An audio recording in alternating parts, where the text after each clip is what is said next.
In this video, you'll be learning about the difference between endothermic and exothermic. Endothermic is energy or heat transferring from surrounding into the system, which simply means a reaction that is required by the absorption of heat. On the other hand, exothermic has an opposite definition. It means heat shifts from system into surroundings. Its reaction is accompanied by the release of heat.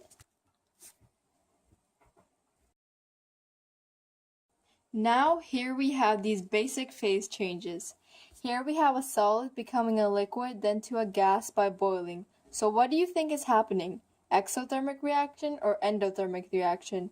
Here we have to think about what we have to do with heat. First we have the solid particles and then we add some heat which turns it into liquid.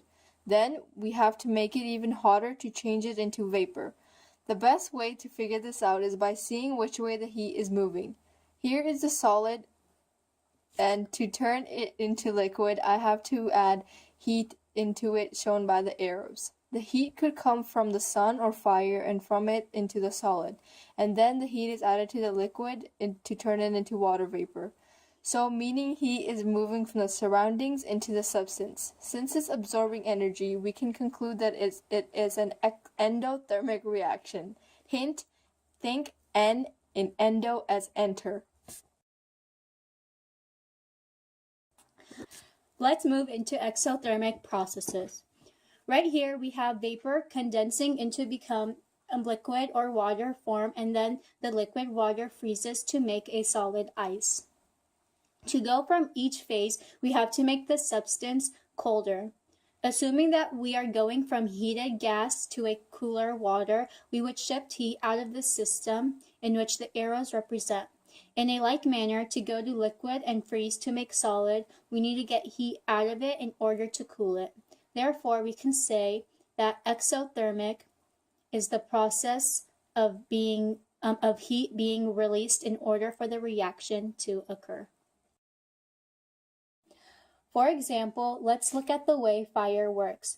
This shows an exothermic reaction since it passes on energy into the surroundings, which is the form of heat energy that causes the environment to heat up, just like a fireplace keeps people warm.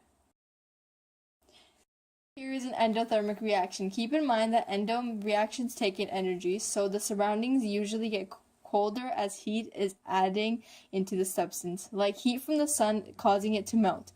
Here I have ice in my hands, and as time goes by, the heat in my hand gets transferred to the ice, causing the ice to melt and my hands to get colder.